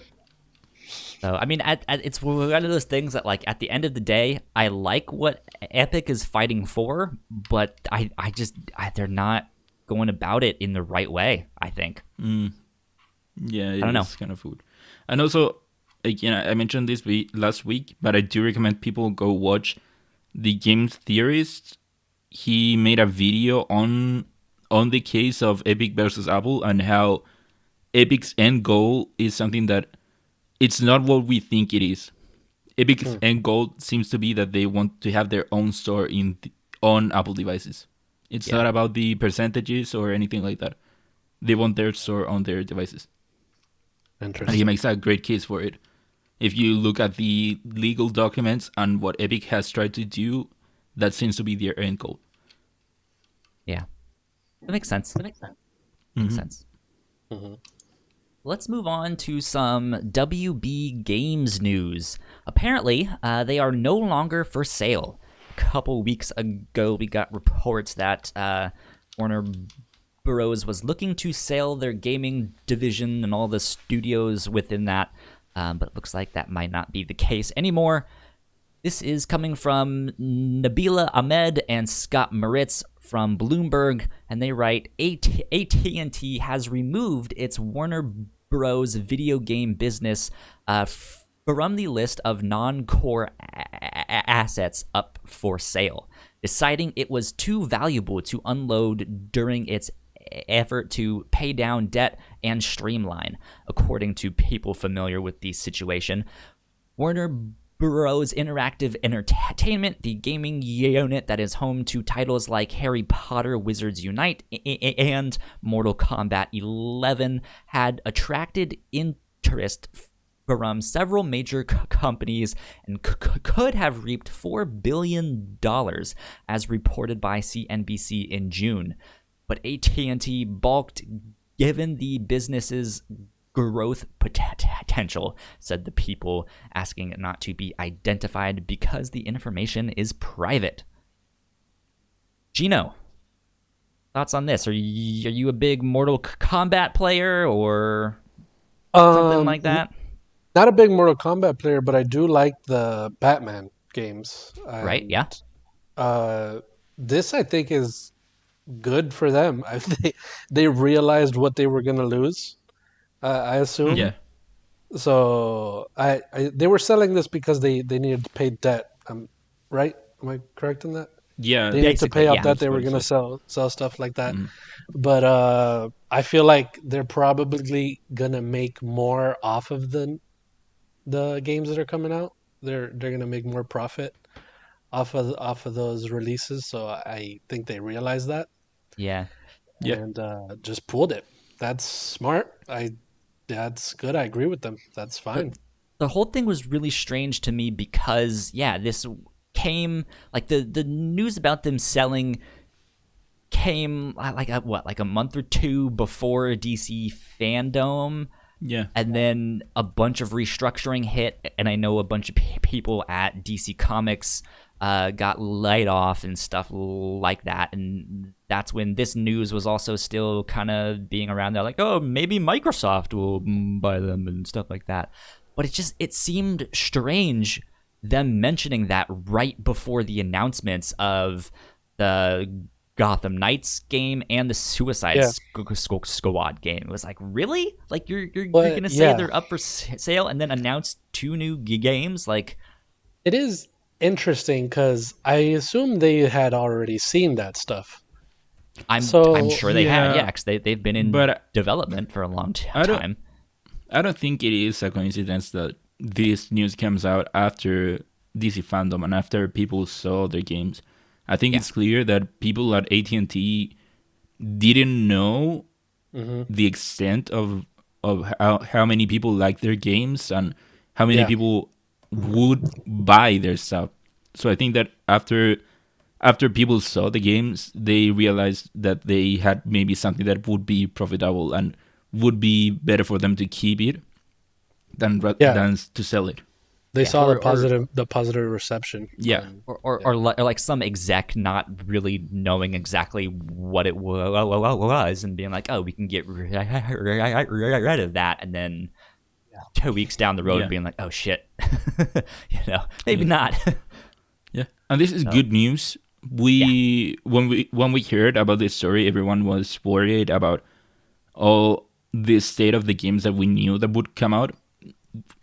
All WB Games pretty much works with WB's IPs. And so in the case that WB Games would get sold, they would have been in this weird place where they maybe wouldn't have the access to the RPs. So now that they will stay in there, we can rest easy that games like the Batman games or even the Yeah, Harry Potter exactly. games that we know is coming, Yeah, because I Yeah. assume that won't get affected. I don't know how that deal was working, but I guess they never mentioned it. It didn't. They weren't selling it with the IP. Oh I'm no, assuming. Right? it would have been just WB games. It wouldn't have been Just WB proper. just the Yeah. studios. It wouldn't have been Warner Media. Mm-hmm. Yeah. I So see. there you go. Hmm. Well, that's pretty much it for the major news stories. Let's get into our new and notable section. First up, Kingdoms of Amalur Re-Reckoning is out September 8th. Incredible. Yeah, so I can't wait for this. so you're a fan of this game then? Yeah, so the first one, I have another hot take for you guys actually. Okay, Ooh. okay. For it. Go for it. When this one came out early 2012, I think, and it got Maybe. absolutely devoured by Skyrim, which was Oh, a similar game. Sure, that And makes sense. sure. I think this game is better than Skyrim. I wouldn't say that. I've heard at least like this has one of the best combat systems in Oh this yeah. style I wouldn't say that either. RPG. Look, Did you I've play never it, played the Ignacio, the game. first one? I played it for maybe half an hour. I didn't like the combat. Just word on I the didn't like the streets. gameplay at all. Word on Interesting, on the interesting. streets is it's very good, and I know a lot of people who are excited about this game. But Yeah, Yeah. that was the unfortunate thing about it, that it did get devoured by Skyrim. So it just went, and obviously, the 38 studios going Yeah. bankrupt and completely The losing whole everything. story behind it, Yeah, it is pretty fascinating with that 38 is, Studios and what was it, the Red Sox and the state of Rhode yeah, Island. with Kurt Schilling, and he got Yeah, into this the whole crazy amount of story. debt and Yeah, exactly. completely just, yeah. I feel Yeah. like I that have was no recent that they idea what's still. happening.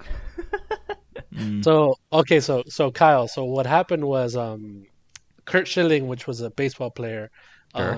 opened a game studio with other people. I forgot what and it was 38 Studios, and he wanted to make this game, Kingdoms of Amalur, and he got on. He got some pretty talented people for it. What's the McFarlane? Not McFarlane. The other there's another designer or something. I don't know. Whatever. Mm. We'll talk about that. But Sure. he got talent on to make this game, and it was incredible.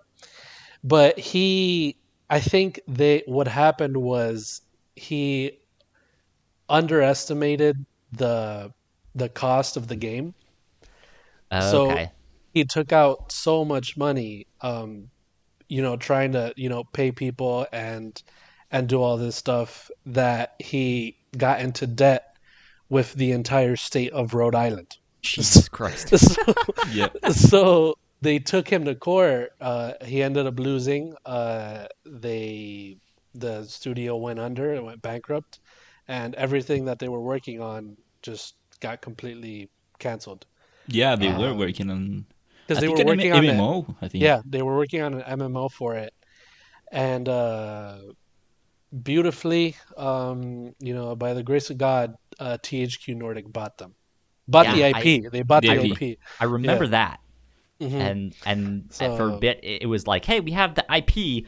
We don't know if we can publish it yet, though. Yeah. yeah. And then yeah, So you've eventually and been able to what publish it, and I think this has new content, right? Like it has exactly? new That's DLC. another interesting thing about it. That yeah, it does. In 2021, they're releasing a whole new DLC for Amazing. it, which I feel like they were already working on it. Um, Maybe. Yeah. but that's then everything happened and they couldn't release it. So I feel like they're probably just finishing that. Interesting. But this is awesome because then that this opens up an opportunity for a whole new one, Kingdoms Amalur 2, that could come out on the new consoles and stuff like that. So it's super exciting because this game was awesome. Interesting. Mm. Yeah. Well, that's out on September 8th, so that's out this next week. On the same day, also on September 8th, that's when the new Sims 4 Journey to Batuu game pack comes out. That's the Star Wars crossover that they have there. Then on September 10th, we have the Borderlands 3 Psycho Krieg and the Fantastic Flustercluck DLC. That is a mouthful. Yeah, there you go. More DLC for Borderlands 3. And also on September 10th, we have the third and final chapter of Tell Me Why, which is the one that I've been playing. So. Ain't nothing but a heartache. I knew it. It didn't happen the first time. Yeah. I was like, is anyone going to do it? No? Okay, moving on. Yeah, I had to do it at least once. Yeah, so that's good. There's I think for the rest of this month, besides Avengers and Tony Hawk, I really don't have much, which to be honest, I'm not super like I don't feel the need to like go and get Tony Hawk's right now. But yeah, me neither. Well, we know that the Mario 3D collection comes out on the 18th, so that's one thing that I'm looking for. Yeah, there's some stuff. I guess as the weeks go on, we'll mention some more things. But yeah. Oh, it was Todd McFarlane, by the way, the guy that worked on Kingdoms of Amalur, the Spawn creator. Yeah, thought so. You were like McFarlane. I was like, I wonder if he's thinking Todd McFarlane. Right, yeah. But then I was like, he's comics and toys and stuff. He's not video games. But cool. Okay. Designed for the characters for them, the environment. It's pretty cool. Good stuff. Well, last but not least, let's move on to our upper runners section. Okay, coming up this next week on September 10th, we have a new Ubisoft Forward. This is their own kind of like developer showcase kind of thing happening there. The first one was not bad. I think I ended up liking it. Hopefully this time we'll get more new announcements. Especially well, I would wish don't get my hopes up. For it to happen. Don't get my hopes up. But yeah, especially since we've seen leaks about what might be there. For example, Kyle. So Gods and Monsters, as it was formerly called, it's now being called Immortals: Phoenix Rising, and Phoenix is spelled Fenyx. And oh boy, that is a terrible name. So it became an iOS game then, huh? Basically. I don't know, but it is an iOS clone of Breath of the Wild. Right. But yeah, I think that's because the main character is called Phoenix. Okay, that might be. But that is supposedly out December 3rd, according to Xbox Live. Exactly.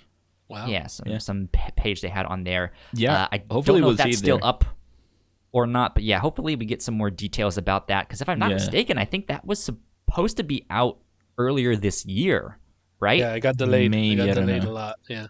Yeah, and also we saw that leaked footage from a stadium, which looked bad, but still it looked a lot like Breath of the Wild, like a lot like Breath of the Wild. I mean, we knew it was kind of like a mix between Breath of the Wild and Assassin's Creed is how they described it. But yeah, when this was unapologetically Breath of the Wild. Yeah, so yeah, we'll see. And they have said that the game has changed a lot since then. Yeah. So. Oh, and I know why they changed the name too. Gods and Monsters is a 1998 film with Ian McKellen and Brendan Fraser. So I guess they didn't want to get that mixed up. Yeah, well, that's the thing. Like, Gods and Monsters is kind of so generic a term that kind of no one can really have that, I think, is what's going on there. There's a Justice League movie that is an animated one that's called Gods and Monsters, and like it's a common saying. Yeah. So. And also, there was another leak about what game we might see on the Ubisoft Forward, which I didn't include in the upper runners, but I apparently didn't we see might that one.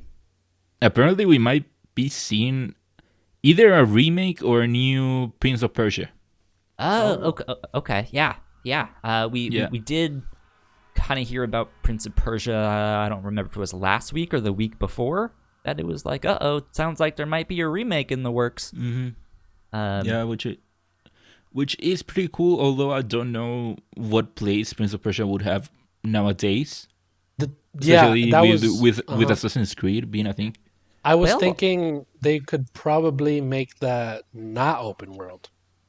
if they go back to what I guess not originally. I've never played the original ones, but I played the Sands of Time and all of that stuff. I loved those ones, and the idea was that kind of evolved into Assassin's Creed. But that's also the major complaint of Assassin's Creed now, that has evolved into something else. So I think, they have space for a Prince of Persia style, like 3D platformer kind of wall running type of thing with some combat. It's also a very known IP. So yeah, but the thing is, I don't know if the Prince of Persia we all know. I don't think if that fits with Ubisoft's current catalog and their current style. Mm-hmm. I don't know if Ubisoft would make now that kind of game. I mean, Seeing as Ubisoft Gods and clearly Monsters has a style now. Is Gods and Monsters really in their same style? It could be the same style like the Assassin's Creed games. Yeah, an open world very well checklist. be that. Yeah. Whereas Prince of Persia wouldn't have any close relative on the current.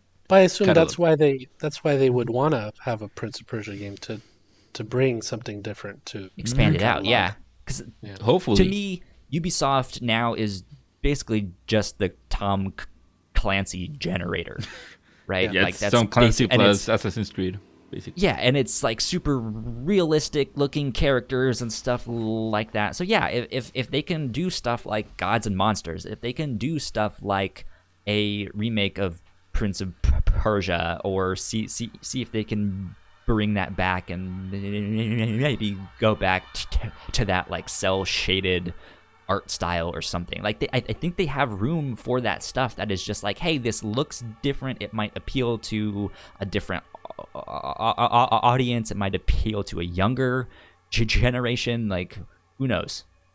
They might have space there. I for sure hope so. To be honest, I'm a bit tired with current Ubisoft, their current style of games. Yeah. And I hope that we get to start seeing stuff that it is different, especially with all the shakeups with their creative teams. Mm-hmm. But yeah, it's been a while since we have gotten anything that deviates from their formula.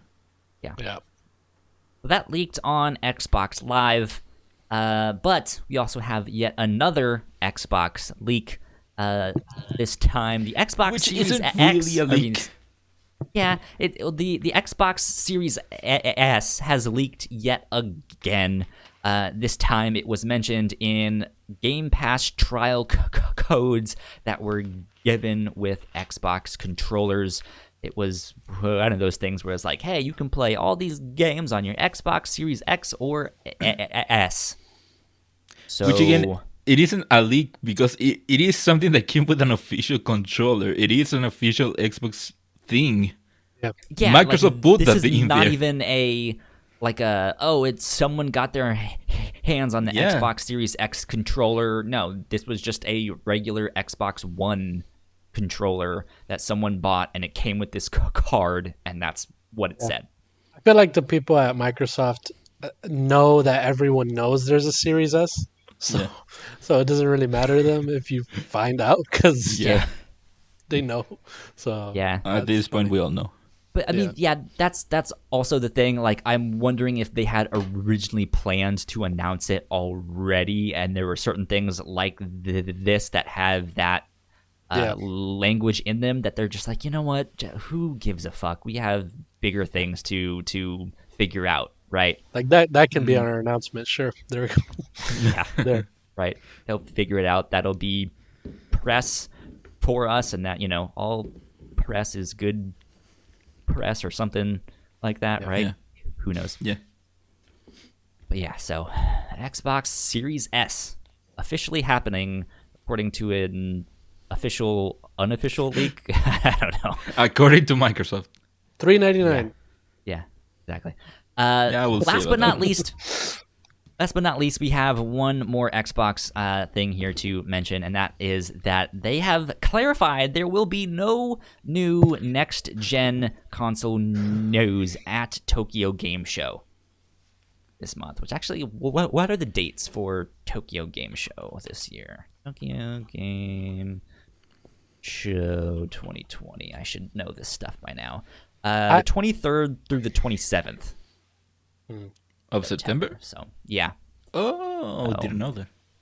Yeah, I mean, well, they said they were going to do some stuff in August, and they didn't And they really didn't. announce anything in August, and then here we are in September, and true, we still yeah. don't have And they anything. said that they would do something monthly instead of They all of the did. months that they needed. Yeah. They didn't do anything. Yeah, They did and say that. they just stopped and have gone silent, so Yeah. They got lazy. Weird. Yep. Weird indeed. I find it weird. I find it interesting that they also have to specifically say, "Hey, there's no news, just so don't." Well, Like Yeah. I think what happened is that they announced an Xbox showcase, and then everyone was like, "Oh, are you gonna have next gen news?" And they were like, "No, calm down. It's just gonna be about like Japanese games and stuff like that." And they were just like, "Oh, boo. Okay." Well, history tells us that when we're so close to a new console launch, the console manufacturers would take any opportunity to talk about the newer console. Yeah. They would focus all their attention on the newer stuff. So yeah, I think that Xbox would, if they won't do that, they do have to come out and say, hey, we won't talk about it. Because if Sony does something like that, we would expect that also. Yeah. Indeed. Yeah. Well, there you go. That pretty much wraps up all of our news and stuff for the week. Gino, at the end of every podcast, we like to end the show by asking what you are excited for this next week. This can be video game related or TV shows or just something you're up to. What are you excited to get into this next week? Well, I'm definitely excited to get into Kingdoms of Amalur. Yeah. I'll stream that definitely. Okay. And another thing that I'm excited about actually is The Boys.